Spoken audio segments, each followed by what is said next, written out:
Demiurge walked through the 9th floor of the great tomb of Nazariq. The hard soles of his leather shoes clacked loudly against the ground, and the echoes faded away into silence.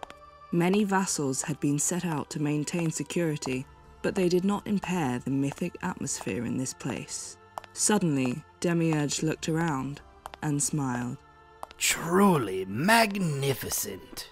The object of his admiration was the entirety of the 9th floor. It was a place which complemented the 41 supreme beings, the entities for whom Demiurge would abandon everything and pledge his utmost loyalty. Therefore, Demiurge loved and cherished everything here. Joy filled Demiurge's heart every time he walked through this place, further reinforcing his devotion to his creators. It was not just Demiurge who felt this way. Even the clowns, musicians, and other noisy fellows were awed into silence by this floor, and strove to preserve its quiescence. Anyone who was not delighted by the sights here, who was not sufficiently loyal to the 41 supreme beings, must surely have disloyal tendencies. As these thoughts passed through Demiurge's mind, he turned a corner. His destination was before his eyes. The room of his unquestionable superior, the supreme ruler of Nazariq, the last and only one who remained with them, Ainz Ooal Gown. As he approached the room's door, he saw several people open it and leave. These people noticed Demiurge and waited courteously for him to approach. One of them was dressed like a butler, but he was dressed entirely in black aside from his white gloves. It looked less like a set of butler's clothes than a combat uniform. He was one of the 10 manservants of Nazariq, but not even Demiurge could tell which of the 10 he was. This was because they all wore full-faced battle masks, like faceless mooks, and only communicated in strange noises. In addition, there was the being standing before the butler. The ridiculous mental image of a naked man in a tie appeared in Demiurge's mind. It was a penguin. It was the very picture of a penguin, and it wore a black tie. It has been a while, Assistant Head Butler. Upon hearing Demiurge's warm and genial greeting, the penguin responded with a beaming smile. Probably. Indeed, it has been a while, Lord Demiurge. Then he bowed deeply. This was not a simple penguin, but the assistant head butler of the great tomb of Nazariq. He was a heteromorphic being known as a birdman, and its name was Eclair Eglair. As a birdman, like Peroncino of the 41 supreme beings, he should have had a bestial head and wings, and his limbs should have had avian characteristics. Yet for some reason, he looked like a penguin. Still, Demiurge had no doubts about his appearance. The reason for that was because he was a creation and relic of the supreme beings. Is Albedo inside? Yes, Mistress Albedo is within. Albedo was in charge of Nazariq while Ainz was out. It was also common knowledge that she did not conduct her business in her own room, but in this room. All her actions were taken with Ainz's approval, so the only one to voice any objections to this arrangement was Shaltir Bloodfallen, who was herself abroad on business. Demiurge had once whispered to Albedo, Shouldn't a good wife wait for her husband at home and mind the house in his absence? Therefore, he was completely unable to refute her when she replied, What's wrong with a wife standing watch over her husband's room? He nodded to Eclair, and then asked, It's rare for you to come here, Eclair. Are you not assigned to the guest rooms? I must work hard in Lord Sebas's place when he is not around. In fact, I was discussing the finer points of my duties with Mistress Albedo. Indeed. Since he is not around, the 9th floor of the Great Tomb of Nazariq is now your responsibility. Exactly. I must work hard now, so I may one day rule the Great Tomb of Nazariq. The smile on Demiurge's face did not change, despite Eclair's strange statement. It was widely known that Eclair hungered after the throne of the Great Tomb of Nazariq. He was a creation of the supreme beings, so he was beyond question. Of course, if the order was given, Demiurge would eliminate him without mercy. But until then, he had no objections. Indeed. Work hard then. Speaking of which, what do you intend to take care of first? Cleaning, of course. What other work is there to do? Nobody cleans better than me. One could eat off the toilets I clean. Demiurge nodded in satisfaction as he heard Eclair's confident reply. Excellent. Your work is very important. A stain on this floor is an insult to the Supreme Beings. The nodding Demiurge then asked another question. I know your job is very important, but who will be in charge of this floor while Sebas is out? That would be headmaid Pestonia. Managing this floor is nothing compared to cleaning it. I see. So the vassals made by the Supreme Beings have already been assigned their duties. Come to think of it, is it not difficult to carry out your duties with these penguin hands of yours? My talent lies in overcoming the clumsiness of these hands and cleaning house. Eclair confidently replied, his chest puffed out. Then, in a somewhat unhappy tone, he continued. Come to think of it, this is not something that a being like you, whose wisdom is only second to my own, would say, Lord Demiurge. Eclair took a comb from the butler behind him and began preening the golden feathers on the sides of his head. I am no mere penguin, but a rockhopper penguin made by Lord Ankoro Mochi Mochi of the Supreme Beings. Please do not confuse me with such animals. Also, these are not my hands, but wings. It seems I have been rude. After seeing Demiurge lower his head in apology, Eclair signalled that he had not taken it to heart. Then he ordered the butler behind him. Carry me! The manservant tucked Eclair under his arm. Eclair's usual walking gait was a series of short hops, which was quite slow in some ways. Therefore, he was typically carried around by a manservant in this manner. Now then, I shall take my leave, Lord Demiurge. Farewell.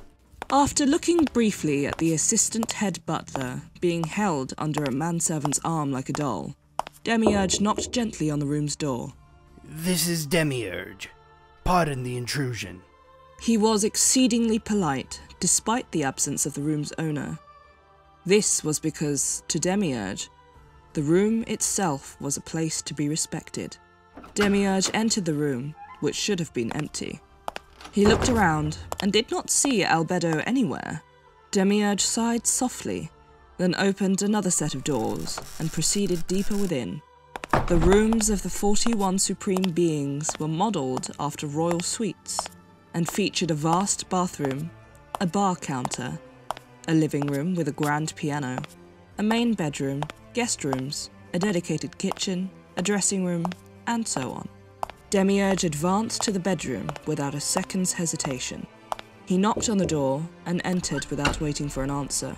There was only a single bed within, but the king-size bed was adorned with a stylish canopy.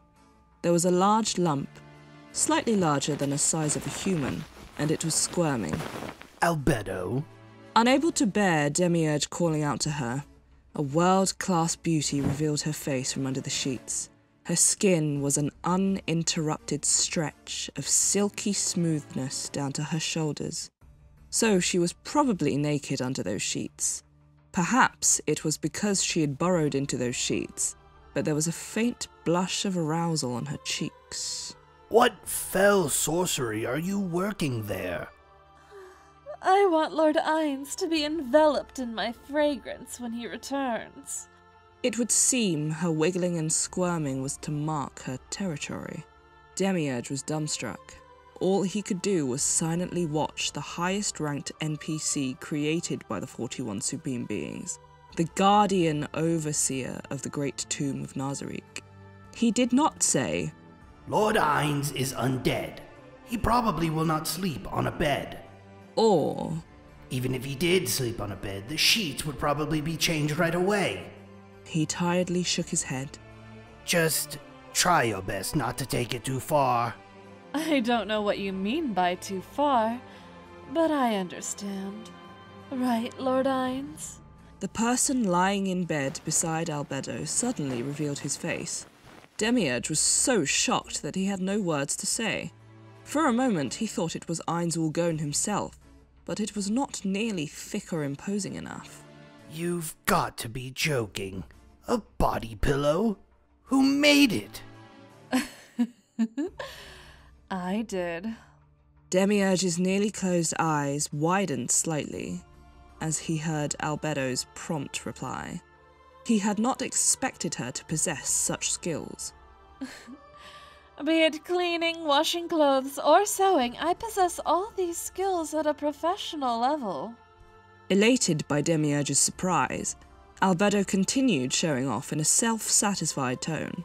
I've already made socks and clothes for our future baby, up until the age of 5.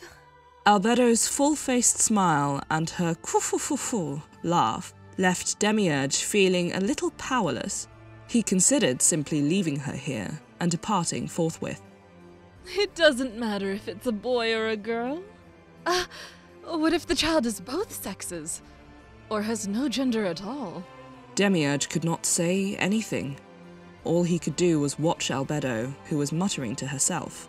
It was true that Albedo excelled in the management of the Great Tomb of Nazarick, and in that respect she was far superior to Demiurge. However, she was not as talented in terms of defense and military administration, so she needed Demiurge's help in that field. All would be well as long as there were no known enemies, like now. With that in mind, Demiurge tamped down his uneasiness. His master had ordered him to leave the tomb, and Demiurge could not resist that command. Then, in accordance to Lord Ainz's orders, I will be setting out now. That being the case, the only guardians remaining in Nazarick will be yourself and Cocytus. There is nothing which needs to be said, but I do hope you will take care of yourself. So, after Aura, Mare, Sebas, and Sheltier, it's your turn? Leave it to me. I'll have my sisters help me in an emergency. I will also mobilize the Pleiades. They should be enough to hold on until everyone returns. I believe that your little sister cannot be deployed without Lord Ainz's permission, even in an emergency. The same applies to the Pleiades. I believe 2 of them are already out on missions, so you will not be able to assemble all of them. Perhaps you should move Victim to a higher floor, depending on the circumstances. Still, going that far, preparations have been made in case of such a situation. If something goes awry, please return as soon as possible. Speaking of which, how will you deal with the surviving members of the Sunlight Scripture? Lord Ainz has granted you the right to dispose of them, am I wrong? You could hand that to me as well, but I have no idea what you plan to accomplish with them. Ah, them you mean? By order of Lord Ainz, they are helping us with experiments. Demiurge seemed happy, but Albedo wrinkled her elegantly shaped eyebrows. First are the healing magic tests.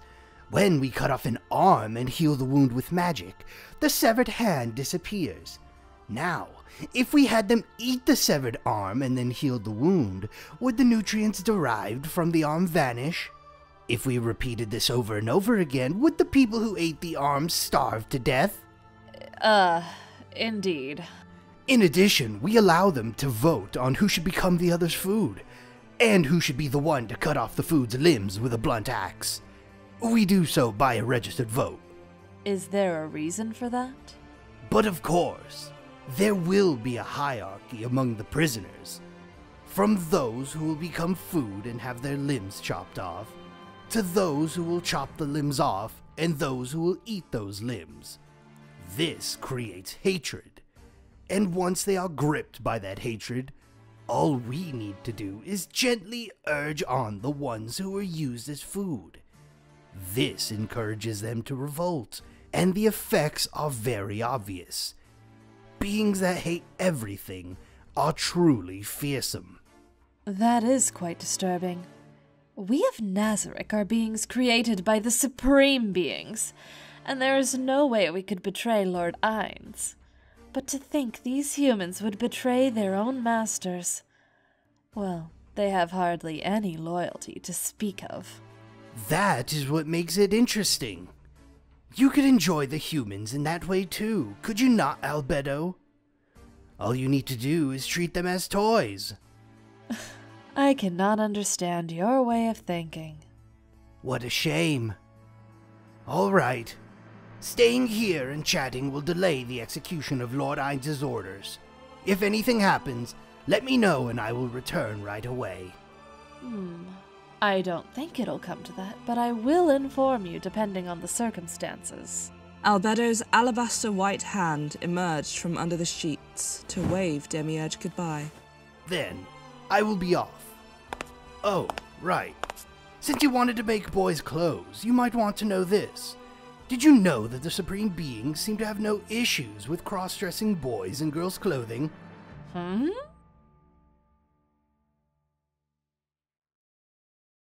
Clementine stormed back to Khajiit's hideout, the secret shrine under Erantel's graveyard. Her strides were wild and forceful, her brows were furrowed, and her mouth was twisted. Her pretty features were distorted into something which could have only been described as ugly. That said, her true nature was probably even more grotesque than that face.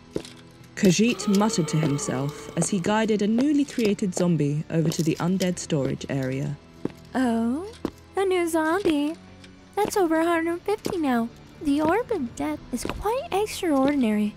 The number of undead that could be controlled by the third-tier spell, Create Undead, was limited by the power of the spell's caster. The more undead one made, the fewer one could control. Still, zombies were amongst the lowest grade of undead.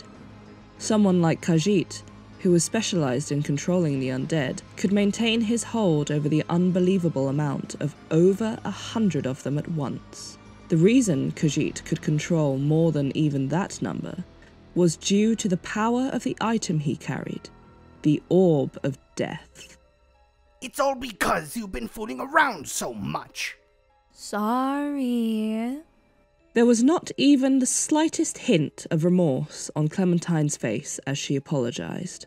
Still, it's their fault for dying so soon. Couldn't they hold on a little longer? When you bash them like that, it's no wonder they die. Adventurers wouldn't die so easily. They weren't adventurers, just ordinary civilians. Clementine, do you like spouting obvious things to waste time? Yes. I'm sorry. It won't happen again. Please forgive me. Khajiit clicked his tongue. As if I could believe that. In any case, stop going after people. Okay. Her flighty response made Khajiit furrow his brows. Still, there was no point going on about it, so he decided not to continue lecturing her.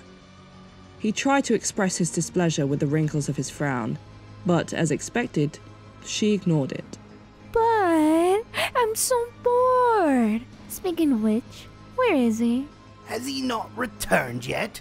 Not yet. I missed him. Since it's hard to get a hold of him, what about grabbing that granny instead? Stop that. That old woman is a third-tier magic caster and a famous person in this city, so don't look down on her. If you move carelessly against her, you might find yourself in too deep to dig yourself out. But... Khajiit reached into his robes and withdrew a jet-black gemstone. Clementine, I've spent several years preparing to turn this place into a city of the dead. I don't want your pointless antics to set my plans back. If you continue making trouble, I'll kill you. It's called the Death Spiral, right? Indeed. It's the rite our leader is conducting. In places where the undead gathered, more powerful undead were born. When these more powerful undead gathered, even more powerful undead would appear. The magic rite, which made use of this property, was like a spiral, constantly spawning ever more powerful undead beings. It was potent enough to destroy an entire city, so it was known as the Death Spiral. This wicked ritual had been conducted in the past, and it had turned a metropolis into a city of the dead, where the undead roamed free. Khajiit's aim was to turn Erantel into another such dead city. He would turn himself into an undead being by harnessing the necromantic energies from such a place. He had made extensive preparations to achieve his aim, He would not let this woman who had just showed up a few days ago ruin his plans. Got it? Khajiit saw through Clementine's adorably puffed up cheeks. Her expression was one of cruel malice. In that moment, Clementine surged forward like a killing storm. She closed the distance between them in an instant and struck like lightning. The sharp blade in her hand gleamed lethally as it flashed towards Khajiit's throat. The small blade Clementine thrust forth was a piercing weapon known as a stiletto. There was little variation in the ways one could attack with a piercing weapon, so they were not easy to use. However, Clementine favoured such weapons, and she had trained her body ceaselessly, selected the best equipment, and learned the right martial arts, all in order to kill in a single blow. This technique of hers, honed and refined through countless battles with humans and monsters, was on a level where no normal person could defend against it. Clementine was naturally gifted with physical abilities which exceeded those of normal human beings. On top of that, she had spent her life training and practicing her combat skills, so it was only natural that she should be able to fight at such a level. However, her target was not a normal person. Khajiit, one of the 12 High Disciples who were the pride of Zuranon, could not be killed so easily. And a wall-like white object erupted from the ground and intercepted the unavoidable, razor-sharp blade. It was a gigantic hand made of countless human bones, covered in hooks, which called to the mind the image of maggots. The hooks writhed, and the earth around them shattered. Under Khajiit's mental control, a giant creature began revealing itself. She could sense a powerful undead creature beneath Khajiit's feet. The smug Khajiit turned toward Clementine and said, "What a waste of time. Because of you, I was distracted for a moment and lost control of the other undead." Sorry about that, but I wasn't going all out either. You had to pull out all the stops to barely block it, right? That's a lie, and you know it, Clementine. You're not the sort to hold back. You saw through me. If you hadn't blocked it, your shoulder would have been stabbed through. But I never intended to kill you, really. Khajiit frowned again as he saw the hateful smile on the woman before him. Still, if it was me, I could beat that chap. Maybe magic casters couldn't win, but as a warrior, I could defeat it handily. I'm just not too used to bludgeoning type weapons. Your specialization in one-hit kills might make you strong against the living. But what will you do against the undead, which lack biological processes? And do you really think that chap is the last card I have to play? That's also true. Clementine glanced towards the entrance. She seemed to have noticed the undead controlled by Khajiit, who were waiting there for his orders. I think I could win, but if I draw out the fight, I'll probably lose. Sorry, Kaji. Clementine returned her stilettos under her cloak, and the rumbling from the earth ceased. But that's a specialized undead controller for you. Well done. With that, Clementine turned and left. Yes. I won't touch that granny until the end. I won't go hunting people either. That should be okay, right? Khajiit did not release the power he was holding until Clementine left. He continued holding onto it, even after her shadow was gone from his underground shrine. What a bad personality.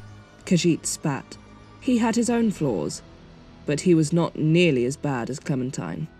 Even though she's so skilled. No. It's because she's so skilled that she's so twisted. Clementine was strong, and even among the 12 executives of the secret society Zuranon, only 3 of them could beat her. Sadly, Khajiit was not one of them. Even with the magic item in his hand, he only had around a 30% chance of success. The former 9th seat of the Black Scripture. Deranged individuals with the power of heroes are hard to deal with.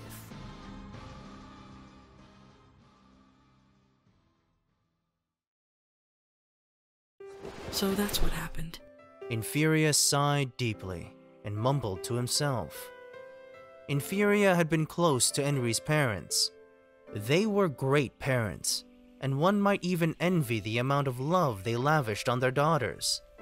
Nfirea had lost his parents at a young age, and only had murky impressions of them.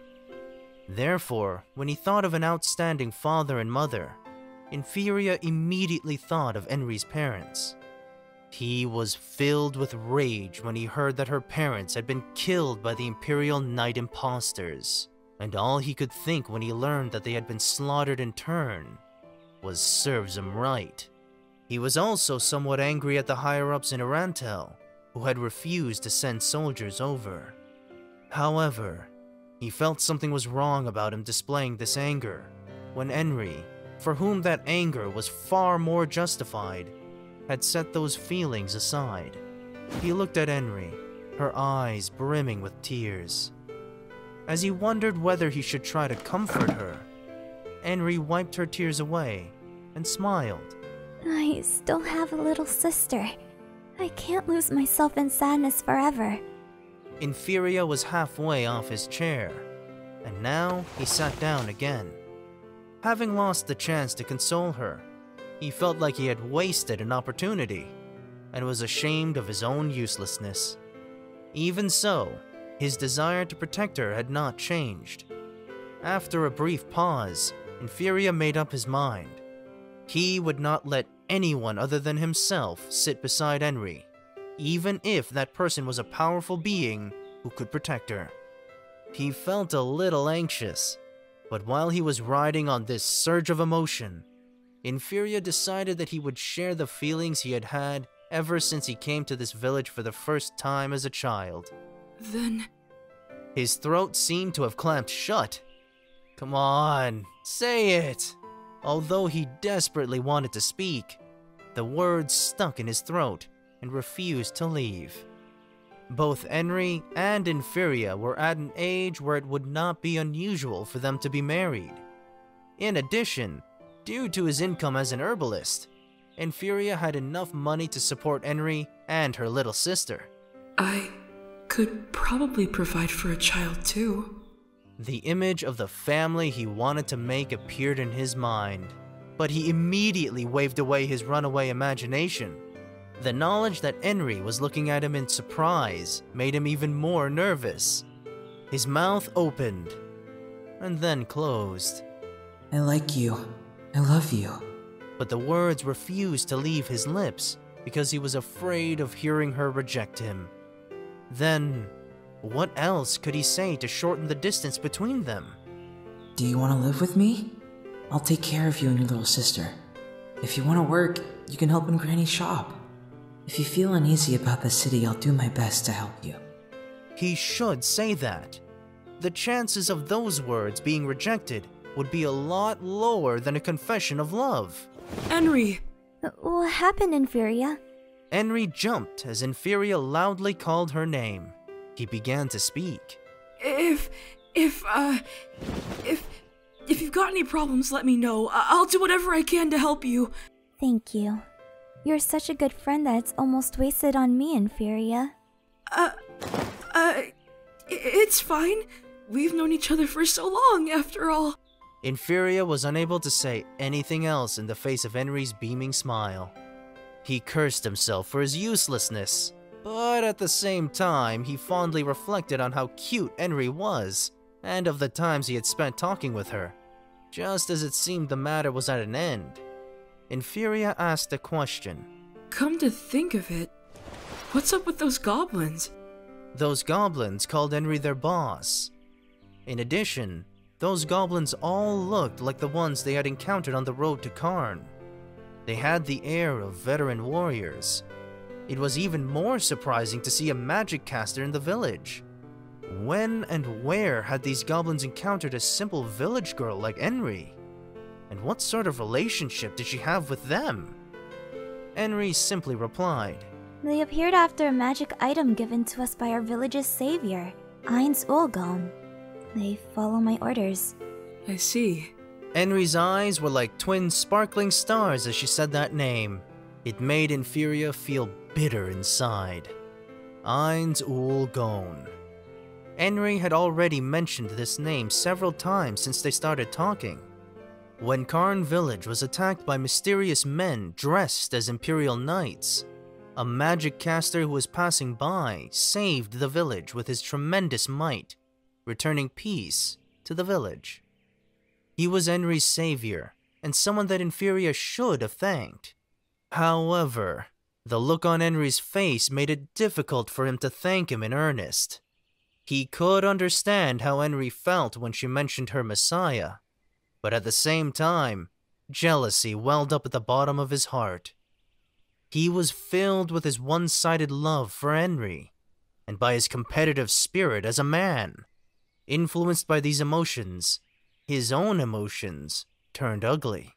Nfirea thrust these feelings aside, and turned his thoughts to the magic item of which Enri had spoken. It was a magic item which summoned goblins, called the Horn of the Goblin Whatever. The magic caster who had saved her village had explained what sort of horn it was, but because her mind was too confused back then, her memory was hazy. Nfirea felt it was a little strange.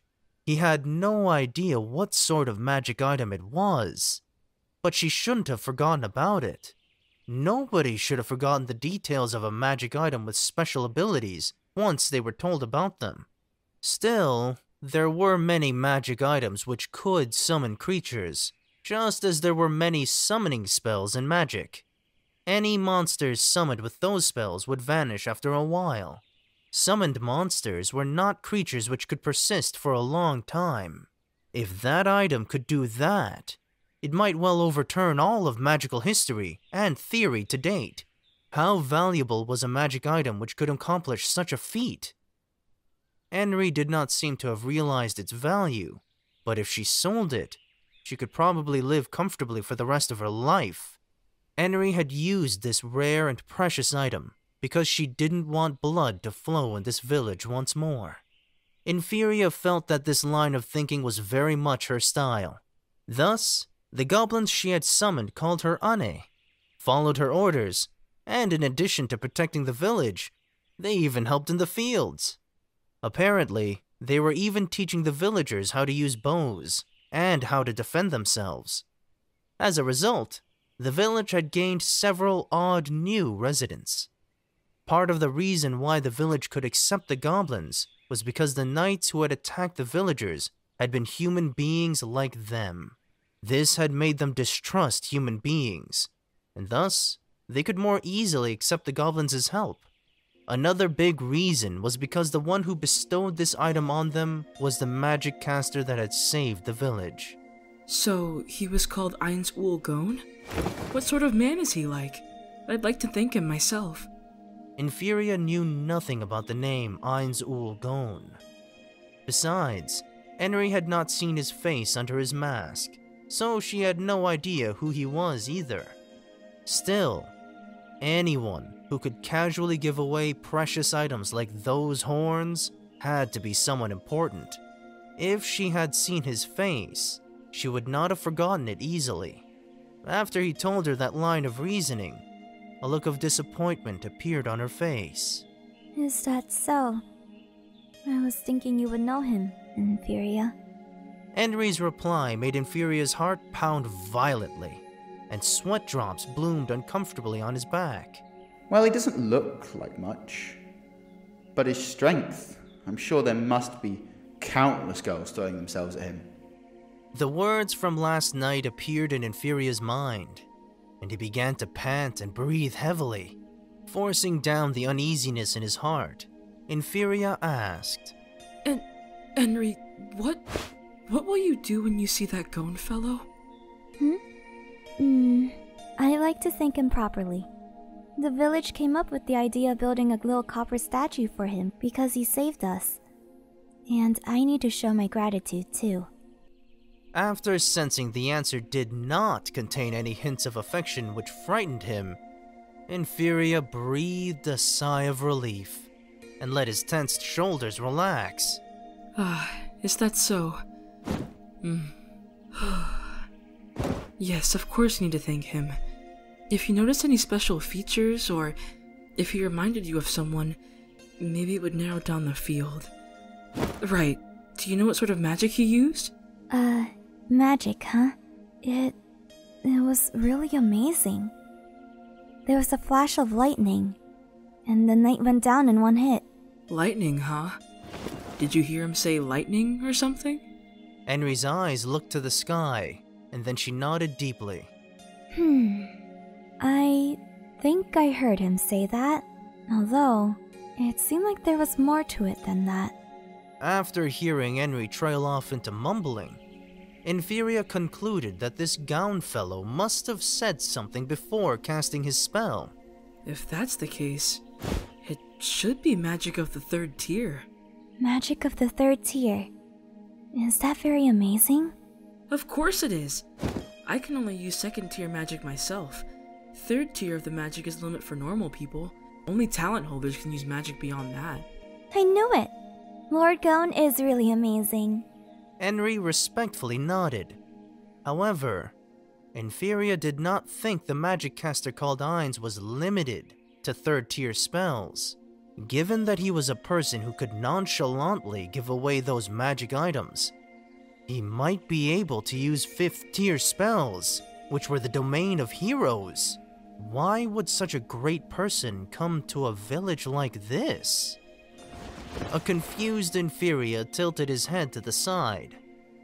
But then, Enri dropped a bombshell which immediately blew away all his doubts.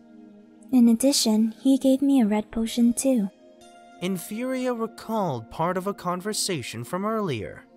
Then what if I paid you, and you told me more about the person who gave you that potion? And why do you want to know? Of course it's to find clues, to lead me to that mysterious man in full plate armor. If we get in his good graces, he might tell us where he got those potions from, right? He might let something slip by accident, so if he's an adventurer, I want to hire him for a job. That was the reason Nfirea had asked for Momon by name. Nfirea's plan was to wriggle out information about the potion by deepening his friendship with Momon. In addition, if they went to pick herbs in the forest together, Momon might accidentally reveal something. Nfirea tried to hide the excitement in his heart, and in the same calm voice from before, he asked Enri. What kind of potion was it like? Huh? You know I'm an herbalist. Of course I'd be interested in potions. That's right. Making these things is your job. Enri told Nfirea everything she knew about the magic caster and the potion he had given her. She mentioned the name Ainz Ooal Gown and his wondrous deeds several times during her account. The Nfirea from just now might have been filled with jealousy, but at the moment, his mind was pondering other matters. He put all this information together, and after peeling back several layers of mystery, the hidden truth was revealed. It was very likely that the potion which had appeared in Irantil and which Enri had drunk were one and the same. It was also apparent that a pair of adventurers had appeared in both those places. A magic caster and a warrior in black full plate. There could only be one answer, yet there were two people who could be candidates for being Ainz Ooal Gown. From what Enri had said, he could conclude that Ainz was a man, but he decided to ask again just to be sure. Could that Ainz Ooal Gown person be a woman? Huh? I don't think so. I didn't see his face, but his voice was a man's. By itself, this was not proof that Ainz was a male. After all, there were spells and magic items which could change the voice. It seemed strange to think that Nabe equaled Ainz Ooal Gown. The merciless and occasionally naive Nabe seemed completely different from the wise, benign, and the righteous Ainz. It was clearly too much of a stretch to think of her as Ainz. The person in the black full plate armor was called Albedo, I think. Is that so? He remembered that name from when Nabe had said it. The answer was clear. Ainz Ooal Gown was Momon. From that, he could draw a startling revelation. The magic caster who had saved the village was also a fearsome warrior. Although there were some warriors with magical training, for the most part, one would cancel out the good points of the other. In a similar vein, arcane magic casters could not cast spells while wearing the heavy equipment which most warriors favored. So, he was a magic caster of the 3rd tier, as well as a swordsman on par with an adamantite-ranked adventurer. This must be some kind of joke. If someone like that truly existed, he would be a hero among heroes. Still, why had he asked so many questions on the road? The most logical answer was that he was a magic caster who had learned his art in another country, and was not sure about this one. That being the case, it made sense that he would possess potions from another land, whose means of manufacture was completely unknown. After learning this piece of priceless information, his breathing became irregular, and he couldn't calm himself down even though he knew Enri was staring at him. His heart was filled with complex emotions. Ainz had saved Enri and given away potions. In comparison, Nfirea was a miserable little man who tried to get into Momon's good graces, all just to learn how he made those potions. And knowing this shamed him. It was only natural that Enri would fall for someone like Momon. As he thought about this, he couldn't help but sigh heavily. Are you alright? You don't look too good. I'm okay. I was just thinking about something. Perhaps he could try to stave off his feelings of guilt by thinking that he wanted to learn the secret of that potion in order to save people. However, that hardly seemed convincing, given that he had wanted to learn how to make those potions in his capacity as an herbalist. A mighty warrior who was also an excellent magic caster, accompanied by a beautiful woman who possessed unknown potions, a righteous man that saved an innocent village girl from danger. And then there was himself. Nfirea considered the distance between himself and Ainz Ooal Gown. No, Momon, and fell into despair. What's wrong? You seem strange. It's nothing. Nfirea suppressed a sigh and smiled weakly. However, he wasn't confident he could make it look natural, and Enri's expression showed that she had seen through his fake smile. What should I do? Enri, you don't like people who hide things from you, right? Everyone has something they'd want to hide when brought before the gods, especially things which would hurt others if spoken. But it's a different matter if hiding those things will hurt others. Nfirea, I won't hate you for it. But if you've committed any crimes, you need to confess your sins to the magistrate. No, I did nothing wrong. Yes. Like I was saying, how could you do a bad thing, Nfirea? I believe in you. As he looked at the giggling Enri, Nfirea let the tension flow out of his shoulders. But still, thank you. For some strange reason, I feel the weight lifting off my shoulders. I'll work hard to catch up with him. So that I can raise my head before you and say that I like you. And I love you. Enri, who had no idea what Nfirea's impassioned declaration was, and what his previous words meant, simply smiled and nodded politely.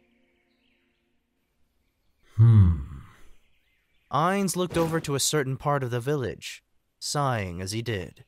There, he saw several villagers lined up in a row. There were men, women, and children of all ages. He could see a motherly-looking old woman next to some teenagers. The one thing they had in common was the stern look on their faces, which might even be mistaken for hostility. It was a clear sign that nobody here was in the mood to play around. A goblin with a bow addressed the villagers. Even Ainz's heightened sense of hearing could not make out his words over this great a distance. After a while, the line of villagers slowly raised their bows. They were simple, shabby short bows, which looked warped and were probably self-made. After drawing their bows all the way back, they took aim at the strawmen some distance away. The goblin must have given an order, because the villagers loosed as one. The bows looked crude, but the arrows they launched flew in beautiful trajectories. All of them struck the strawmen without a single miss. Not bad. Ainz couldn't help but praise them. Are they really that good? Narberl, standing behind Ainz, couldn't help but express her doubt. In all likelihood, Narberl couldn't understand why their skills were praiseworthy. After all, they were like children at play compared to the archers of the great tomb of Nazarick. As he realized what Narberl was thinking, a bitter smile bloomed on Ainz's illusionary face under his helmet. You're right, Narberl. Their technique is hardly something to get excited over. However, 10 days ago, they did not even know how to use a bow. In order to prevent their spouses, children, parents from being slain once more, they threw themselves into training, so that they could one day stand, with weapons in hand, to fight. Is that not worthy of praise? What was truly praiseworthy was the depths of the villagers' hate, which had brought them this far. My deepest apologies. I had not thought that far. It's fine. Don't worry about it so much, Nabe. It's true that their skills aren't really that impressive. Ainz watched as more arrows sailed through the air, impaling the strawmen. An idea suddenly came to mind. How strong could they become? How strong could he become? Ainz had attained the maximum level in Yggdrasil, level 100. When he came to the world, his excess XP bar was around 90% full. It was just a hunch, but since his other abilities were intact, the concept of levels should exist in this world as well. The question now was whether he could obtain that remaining 10% of the experience bar and reach level 101. To some extent, he had an answer to this question. He could not become stronger. This was as powerful as he was going to get. Ainz's might was one which could no longer grow, but their weakness could be an unfathomable source of strength. If there were no limits on the inhabitants of this world, if they could surpass the maximum level of 100 in Yggdrasil, then Ainz and the vassals of the great tomb of Nazarick would not be able to defeat them. And that would definitely... It's not impossible. Ainz felt it was possible that the 6 gods who had appeared in the slain theocracy 600 years ago were actually players. Although he did not know why they had appeared so far apart from Ainz, if they counted heteromorphic beings, which had no maximum lifespan, among their number, or if they possessed classes which extended their lifespans, there was a very high chance that they had survived to the present day. If the 6 gods were still hiding in the slain theocracy, and if they had begun power leveling others using the power of the 6 gods, in other words, helping them with the abilities of powerful players in order for them to gain experience faster than normal, from 600 years ago, it might well be possible that there were people in excess of level 100. If that were the case, the reason why the theocracy had not yet taken over the world might be because there were other beings of the same caliber lying in wait. It might even be the case that being level 100 meant nothing. As he thought about that, Ainz's non-existent gut began cramping up again. If the 6 gods really were players, then he had to try and get on their good side while he lacked information about this world. According to the members of the Sunlight Scripture, the Imperial Knights attacking this village were imposters from the theocracy, which meant that saving this village was making an enemy of them. As he had surmised, gathering more information was a top priority. Just as Ainz was absent-mindedly pondering these matters, he noticed a teenager running over to him. The hair which normally obscured his eyes swayed from side to side. and he could see a pair of eyes fixed intently on himself. Ainz immediately had a bad feeling about Nfirea. It looked like the same panic the village chief had from earlier. Why the rush? Did an emergency crop up again? This village is really... Nfirea reached the mumbling Ainz. He was panting heavily, and his forehead was slick with sweat. His hair, stuck to his skin by his perspiration, revealed a serious expression which was directed at Ainz and Narborough. Nfirea seemed a little hesitant and unsure of whether to speak. In the end, he gathered up his determination and asked Ainz.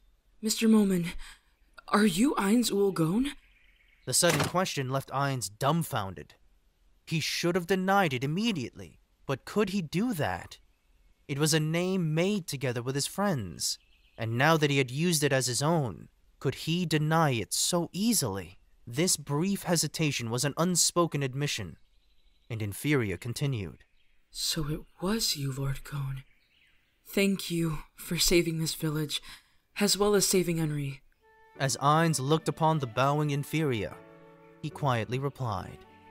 No, After hearing the words Ainz managed to squeeze out, Nfirea nodded in understanding. Yes, I understand why you might want to go by a different name, but still, I have to thank you for saving this village, for saving Enri, the girl who I love. Ainz did not reply to the deeply bowing Nfirea.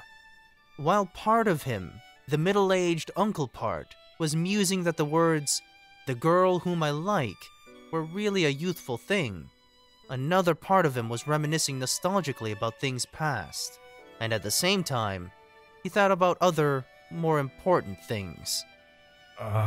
That's enough. Raise your head. This answer was a tacit admission that he was, in fact, Ainz Ooal Gown. But no matter how he tried to get out of this, there was no way he could deny Nfirea's conclusion. This was a complete defeat for Ainz. Yes, Lord Gown. The truth is, I've been hiding something from you. Come with me. Nabe, stay here and wait for instructions. After giving Narborough her orders, Ainz brought Nfirea to a place some distance away. This was to keep Narborough from overreacting if she heard something odd. Once they had gone far enough away from Narborough, Ainz turned to face Nfirea. Nfirea swallowed nervously, but the look on his face was full of determination. Lord Gown, the potion which you gave that lady in the inn cannot be made by normal methods, and is extremely rare. I wanted to know what sort of person would have such a potion, and what kind of methods would produce such a potion, which is why I requested this job. I am very sorry about that. So that's what it was. As he thought, it had been a mistake.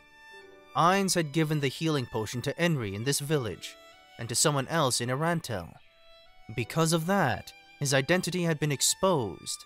In addition, maybe I should have taken back that potion. If I'd gotten that woman adventurer's name as well, it would have been fine. Although, there's no point in regretting it now. At the time, Ainz felt that giving her that potion was the best course of action. That woman had said, Well, seeing as you're dressed in such a flashy suit of armor, surely you must have a healing potion, right? Perhaps she had not thought about those words before speaking them, but the fact was that they greatly limited the ways in which Ainz could have responded. For instance, one might see a person getting out of an expensive car. Upon seeing that person's opulent, almost decadent clothing and appearance, they would assume that the car matched their background. But what if that person dressed shabbily? People watching might then think that person had spent all their money on the car. They might even laugh at him. Ainz wanted to avoid that sort of situation. If he had refused on the spot, people might have become jealous of his beautiful companion Narborough, as well as his own full plate armor. They might even have begun spreading malicious rumors about him. Such rumors were a thing that followed one for life after they appeared, and people would bring them up constantly. Ainz had come to Arantel to build his reputation as an adventurer. As a result, he had to avoid any actions which might damage his public image. He had given her the potion after considering these factors. It was a gamble which he had lost, but he did not lament it. This was not a fatal mistake, and all he needed to do was work hard to compensate for it. After all, Ainz was not a perfect being who could do no wrong. Still, he did not know why Nfirea was apologizing. Is there anything to be sorry for? Well, I can't say I feel entirely good about someone hiding something from me while smiling and shaking my hand. But then, this assignment was designed to build a connection with me. Am I correct? What's wrong with that? A deeply puzzled Ainz asked this question from the bottom of his heart. Lord Gown, you're really a magnanimous person. Ainz had no idea why Nfirea was so impressed by him. Building connections was a basic element of living in society, so there was nothing wrong with what Nfirea had done. He was somewhat confused about the details, but he vaguely understood. Perhaps Nfirea thought that Ainz believed that Nfirea was drawing close to Ainz in order to steal industrial secrets. If I told you how to make the potion, what would you do with that knowledge? Nfirea gasped in surprise, and after a brief period of thought, he answered. I had not thought that far ahead. I just wanted to know because I was curious. Granny's probably the same way too. I see. Then there's no problem. If you were planning to exploit it for criminal gain, it would be a different matter. But if not, then it's fine. You're really amazing. No wonder it looks at you that way. As Nfirea murmured, the wind dried the sweat on his forehead, and his hair fell down to cover his eyes again. Still, Ainz could see a look of admiration in his eyes, like a boy meeting with his favorite baseball player. Nfirea's expression reminded Ainz of the look of surprise and immense gratitude on his own face when his friends had saved him after he had been repeatedly player-killed. For a moment, he felt embarrassed, and then that emotion was damped down. Ainz was surprised that Nfirea's attitude could affect his heart, but he immediately calmed himself down and moved on. First, he had to be sure of one thing. Speaking of which, are you the only one who knows that I am Ainz? Yes, I didn't tell anyone else. Is that so? That's good. Saying that, Ainz thought about how to continue speaking with Nfirea, but he had no idea where to begin. In the end, he decided to ask him directly. Right now, I am simply Momon, the adventurer. I would be glad if you could keep that in mind. Yes, I thought you'd say something like that. I'm sorry for causing you all this trouble, Mr. Momon, but I needed to thank you in person. Thank you very much for saving Enri in this village. Nfirea delivered his earnest thanks with a sincere look in his eyes. There's no need to stand on ceremony. I was merely righting a wrong where I saw it. Even so, there shouldn't have been a need to give away those horns. The truth was that there was no particular reason behind giving those horns away. However, if that was how Nfirea had interpreted the gift, then he would leave it at that. Ainz said nothing, but merely nodded in a magnanimous way. In his capacity as an employer, Nfirea arranged with Ainz to head for the forest in an hour's time. After thanking him again, he turned and left. As he watched Nfirea vanish into the distance, Narbarrel came and bowed before Ainz. Lord Ainz, my sincerest apologies. People are watching. Raise your head. Once she had straightened up, Ainz continued in a barbed tone. And you're not wrong to say that. All this was because you mentioned Albedo's name. My exposure here had nothing to do with Albedo's name, but that was still a big mistake. Might as well scold her for it now and make sure she doesn't do it again. First, I should forbid her from calling me Ainz, though I don't think anyone heard. Please, allow me to atone with my life. That did not sound like a joke at all. Everyone in the Great Tomb of Nazarick was like this. They considered the members of the guild Ainz Ooal Gown to be their absolute superiors. They took great pride in their loyalty, to the point of death, to these supreme beings.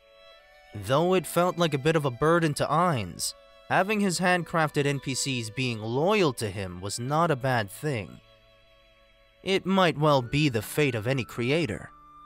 Narberl was an NPC like that. If he jokingly ordered her to kill herself, she would immediately take her own life.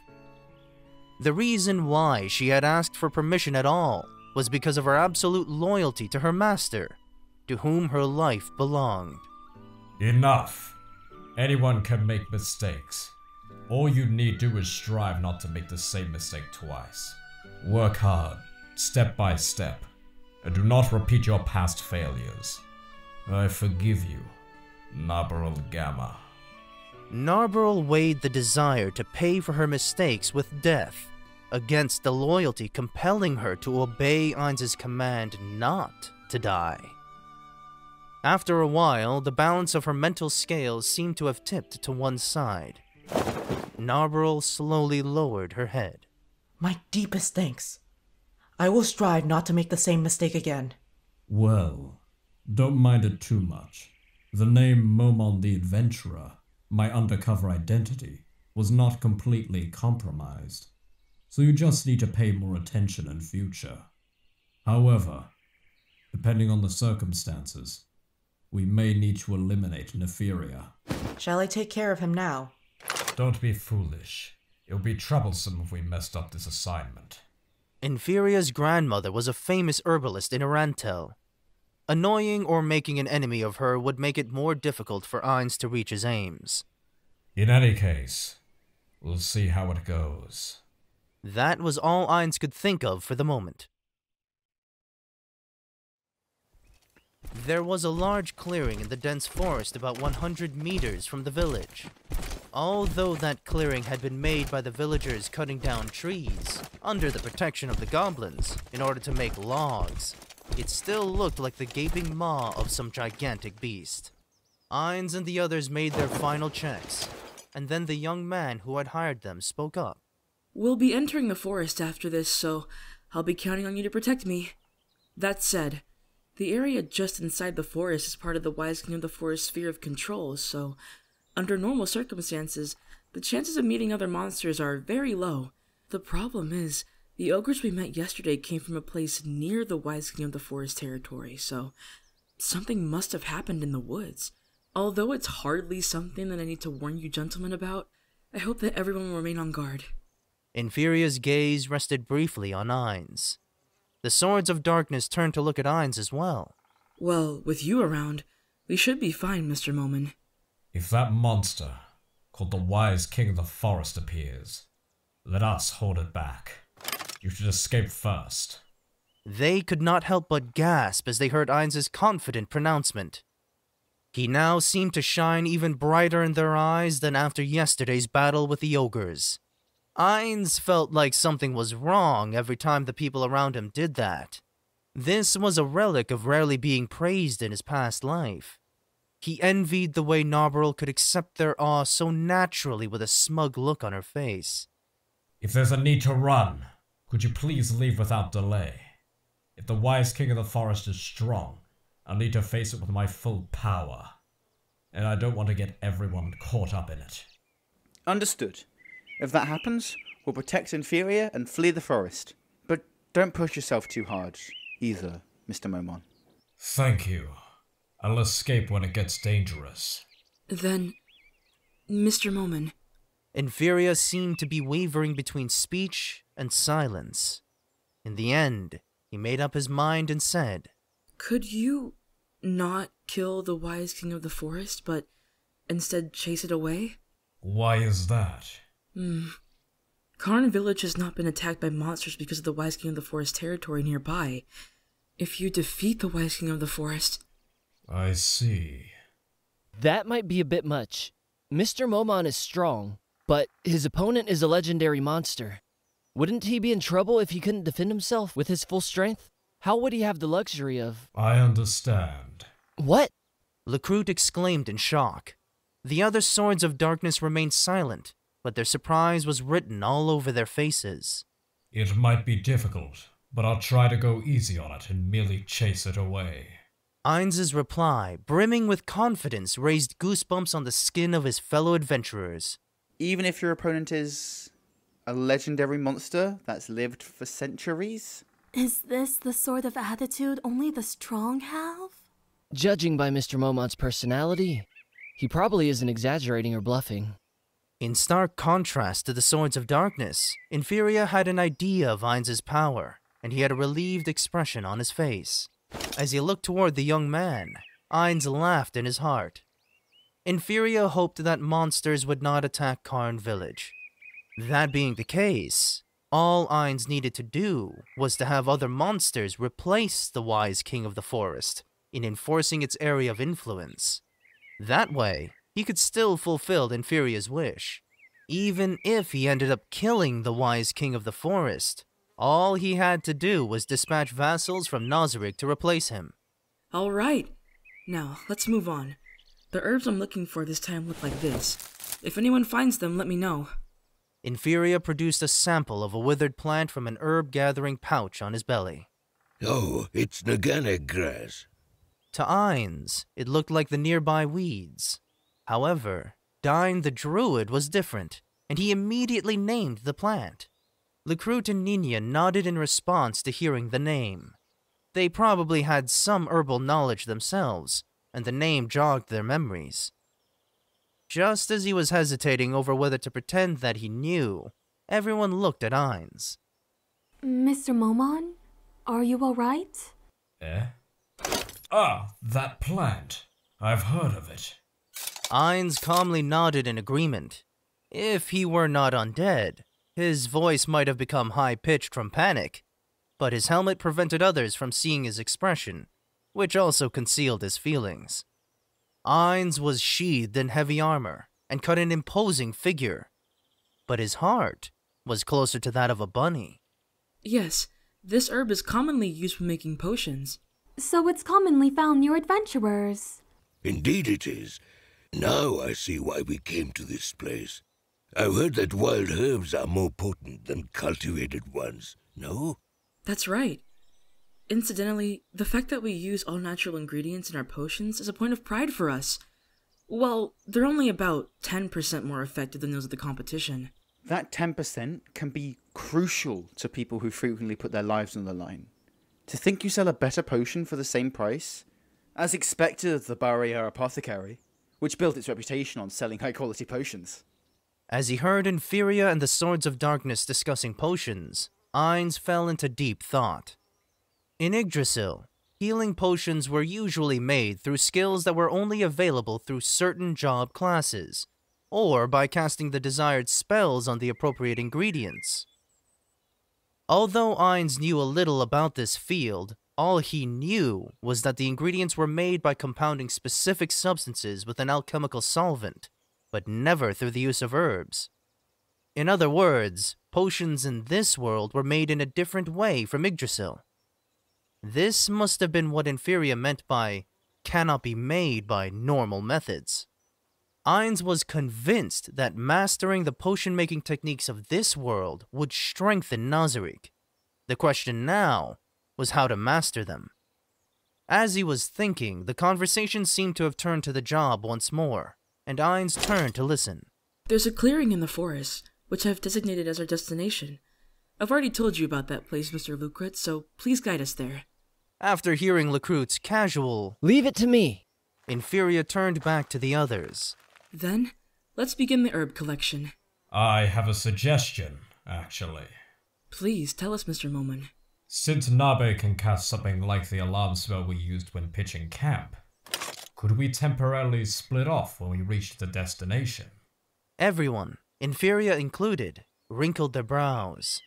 This was because they were uneasy about their strongest fighting force leaving them in such a dangerous area.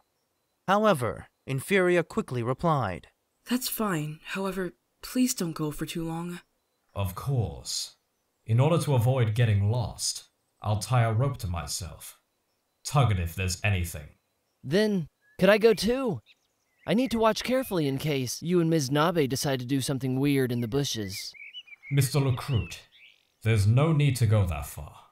Although, I'd like to ask Mr. Nina if there's a spell which can tell you where members of your group are when you're scattered in the forest. It would be convenient if such a magic existed. I've never heard of such a spell. It would be very handy if it existed.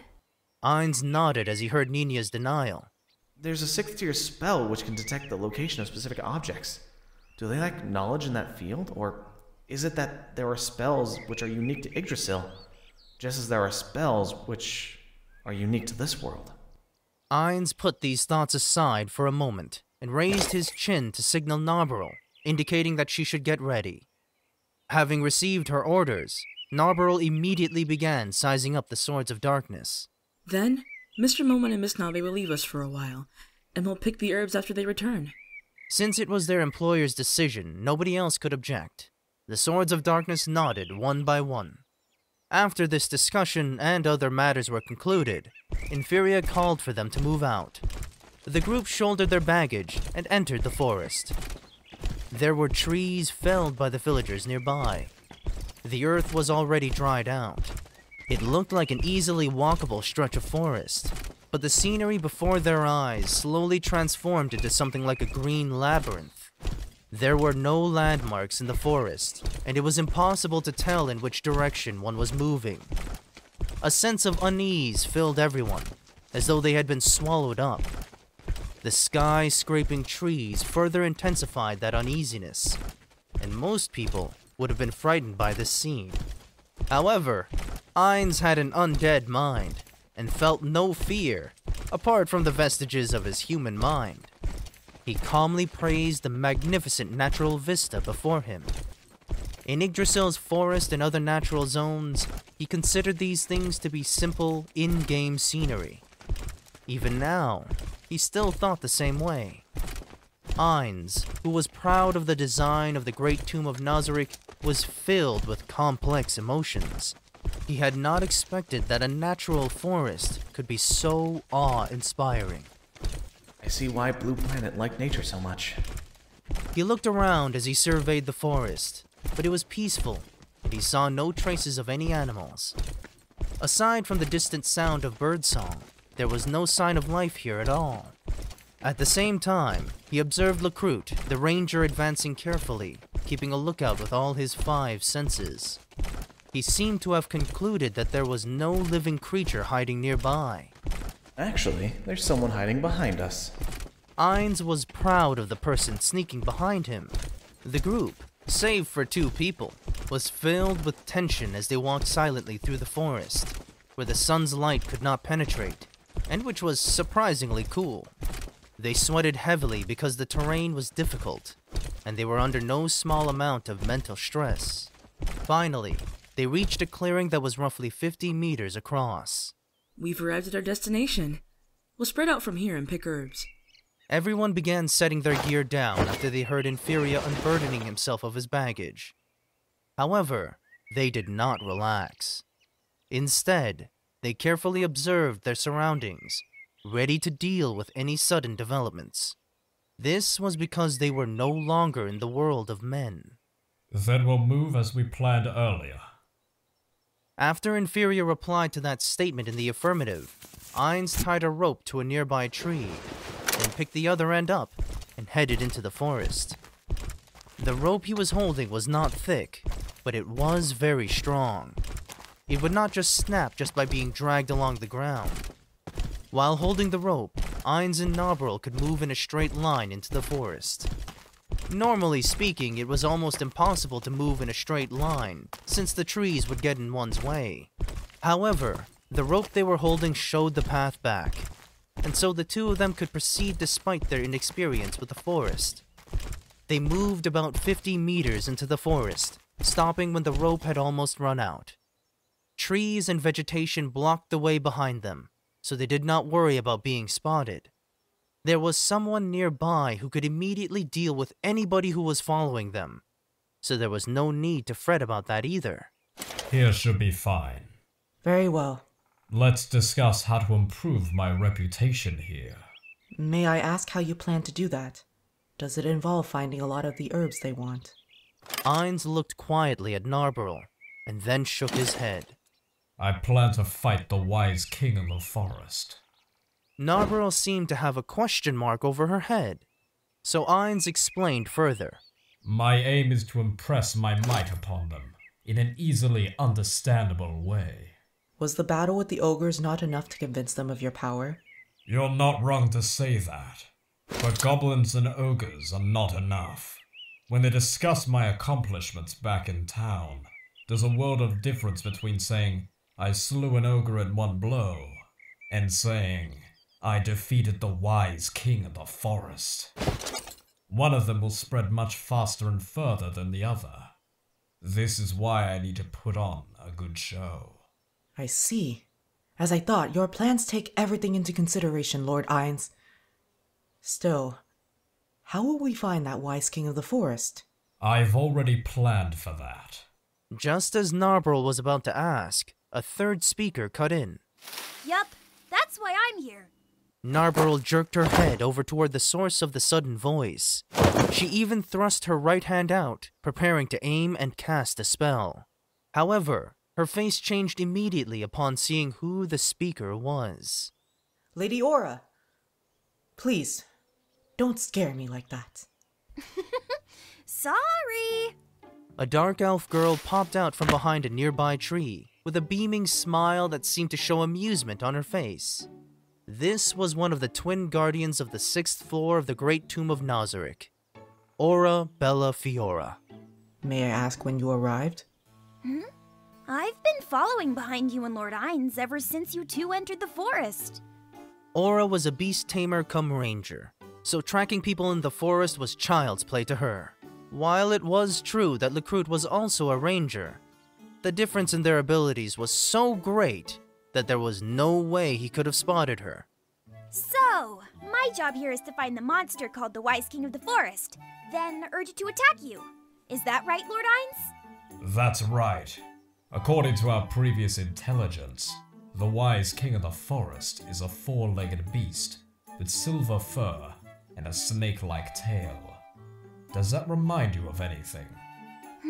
I think so. It sounds familiar enough. Aura replied as she glanced upward. Do you want me to tame it directly? That is also an alternative, but let's not. Aura the beast tamer should be able to easily subdue the wise king of the forest. However, it would be troublesome if someone found out that Ainz had been pulling all the strings. Therefore, it would be wiser to avoid having to worry about such things. By the way, Aura, how's the progress on that matter I asked you to handle? My lord. Aura swiftly genuflected before Ainz, in the manner of a vassal to her liege. It did not quite seem like Aura's style, but Ainz responded in kind, listening to her report in his capacity as her master.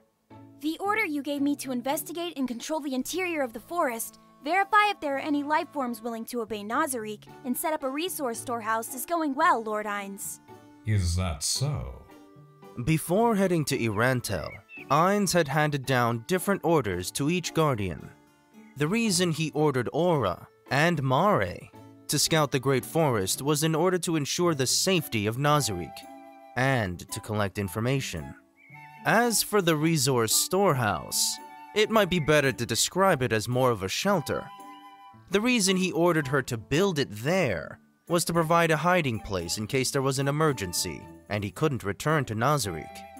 In addition, it would be best to have an alternate base of operations to avoid Nazarick's location being revealed. And of course, it could be used to store all manner of supplies and resources.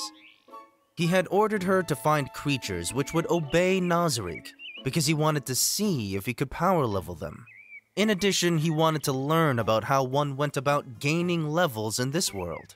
Because of this string of tasks, Aura, Mare, the vassals designated for construction, and other powerful entities had invaded the forest and disrupted the balance of power within it. This was why the ogres and other monsters had chosen to flee, even at the risk of treading within the domain of the wise king of the forest. Although, the construction of the storehouse will take a long time to complete. That can't be helped. After all, it has been quite a while since I gave you that order. While Aura had access to golems and undead from Nazarick, which could labor forever without needing to sleep or eat, this was not a task which could be easily finished, considering the amount of work that needed to be done. It's alright if it takes extra time.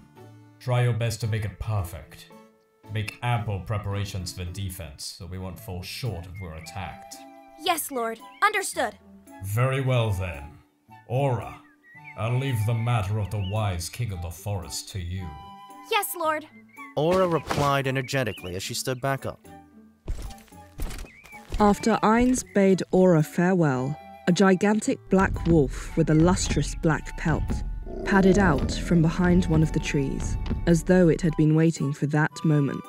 Its fiery red eyes blazed with intelligence, proving that it was no mere beast. That was not all.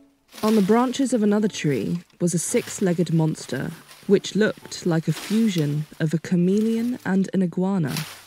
Its scaly skin ran through a kaleidoscopic array of lightning-fast color changes. It was as large as the wolf from earlier. Fen! Quadriceal! What's with you? Were you worried about me?